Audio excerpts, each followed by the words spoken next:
Good afternoon, everyone. I would like to tell my story. It can hardly be called atypical, but a certain curiosity is present. So, I was about 25 years old, had an uninteresting but more or less monetary job, and a girlfriend. Dated a total of 6 years, lived 2 years together. The girl, after getting a second education, just started working in a bank at the suggestion of her mom. So, gradually, time passes, schedule, home, work, home.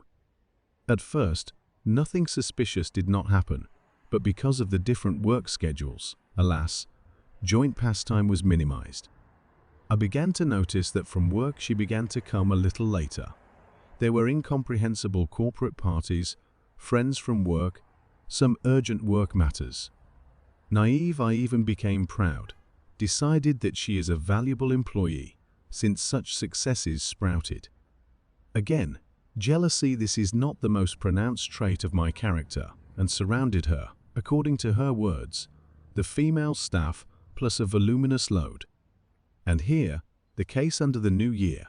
Suddenly it turns out that her pregnant friend all abandoned, and she was left for the new year all alone and in active depression.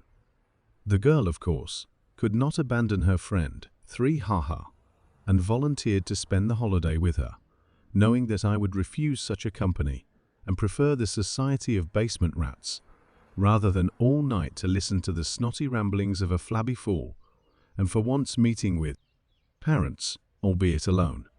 We met, celebrated, and went to bed.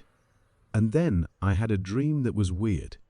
No activity in the dream, was not stupidly standing in the room and looking at a small decorative trash can, a penny trinket from the MAGAZINA, and nothing happens. I woke up, washed my face, and this damn bucket does not come out of my head, and the anxiety is incomprehensible. In the end, meeting with her on January 2, the 1st, as well as on New Year's Eve, she was at her friend's. I went straight to the room where the bucket stood, and, opening it, saw a used Tide condom with transparent contents. What happened next was hell. Swearing, tears, snot, I couldn't help it. I even yelled at her once. In general, it was bitter. Hurt my ego. I wanted to cry and kill, and it was unclear which was more. I didn't bother to find out, packed my things and left for my parents' house. I drank for a week. Luckily it was a weekend, but it didn't get any easier.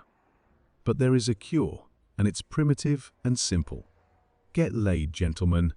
I fucked about 50 girls in a couple of months, both commercially and just neighborhood ladies, including a couple of my girlfriends. And you know, gentlemen, gradually the face of that girl I thought was my soulmate began to erase, and eventually I no longer remember exactly what she looked like.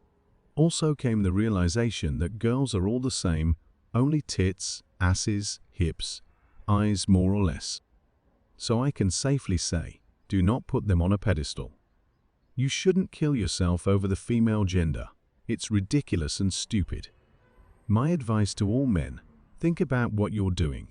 Don't date anyone you don't feel comfortable with. And maybe, after another fight with your spouse, you should shell out $3,000 for an hour with a busty hottie and think about why you need a relationship. In my humble opinion, it's better to get grey hair from a decent job than grey hair from a hysterical wife.